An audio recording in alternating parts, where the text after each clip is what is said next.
What's going on, y'all? It's JD Pickell with On 3 today on the Hard Count. What are some absolute expectations that you can have of Ohio State?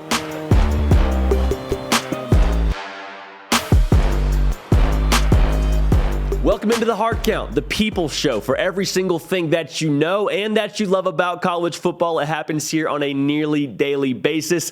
Nick Brake is doing the heavy lifting. You can help drive the show at my Twitter page, at JD Pickell. Now, the Ohio State Buckeyes are coming into 2022 with expectations that are through the roof. Not just in Columbus. I mean, you go from Antarctica all the way down to the tip of Florida.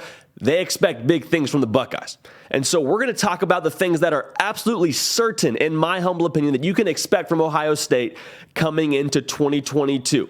The first of which being the wide receivers, they're still going to be ridiculous. I know you lost Chris Olave. I know you lost Garrett Wilson. You got Jackson Smith in Jigba. You saw what he could do a season ago. Marvin Harrison Jr. saw what he could do in the bowl game. Julian Fleming. They got guys at Ohio State. They don't rebuild. They just reload, baby. So that wide receiver room, you can expect them to continue to be a strong point for the Buckeyes, and they will continue to allow C.J. Stroud to put up huge numbers.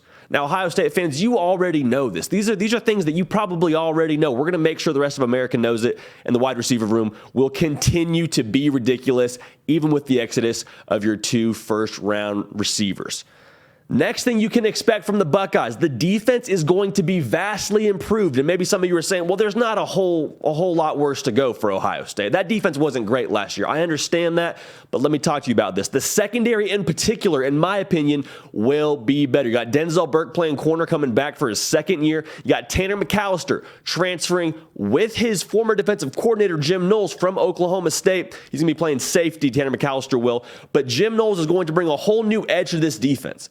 He's going to allow this defense to keep a lot of what they want in front of them and not allow the big play quite as much. Because that was a theme for Ohio State a lot last year, was big play after big play, gash after gash, especially in the secondary. That's not going to be the case this year for Ohio State. So this defense vastly improved. And then you got JT Tuimoloau, you got Jack Sawyer, a lot of beasts on the defensive line to even make their job easier on the back end. So the defense, worry not, Ohio State fans. I know you're not worried, but rest of the country, worry not.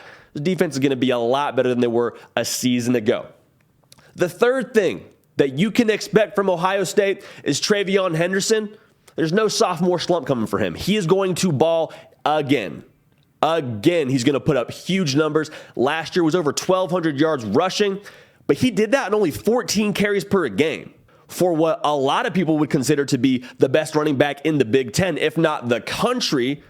Trayvion Henderson needs to see more of the football. He will see more of the football, and that's just going to make everybody else's job easier. For C.J. Stroud to be able to hand the ball to Trayvion Henderson and then off of that to do some play action and have their receivers running even more open downfield, that's going to be big for Ohio State. But expect for Trayvion Henderson to put up big numbers again, potentially better than his freshman season, because he's going to get more carries.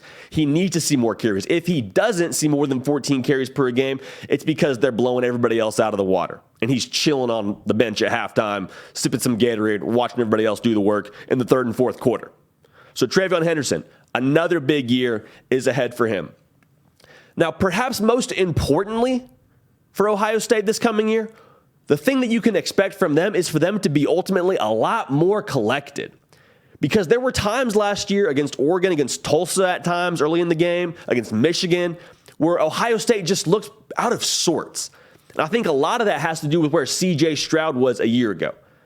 Had phenomenal numbers. I'm not knocking that. But like we've mentioned on this program before, to go from being the quarterback to being the guy is a big jump. And also, it's a big jump for your program.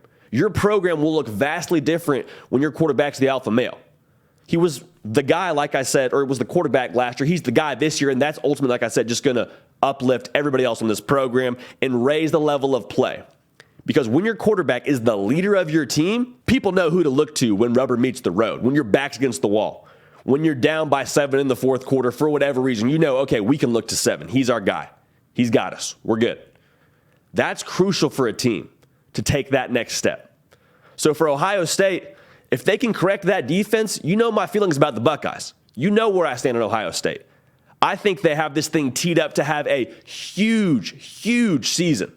Ohio State, It's going to be a big fall down there in Columbus. That's it for us here on the Hard Count. Appreciate you tuning in. Subscribe to the channel. Follow me on Twitter at JD Pikel to stay up with every single thing that we're doing here. We want you along for the ride. We're going to keep the party rolling, and we will see y'all next time.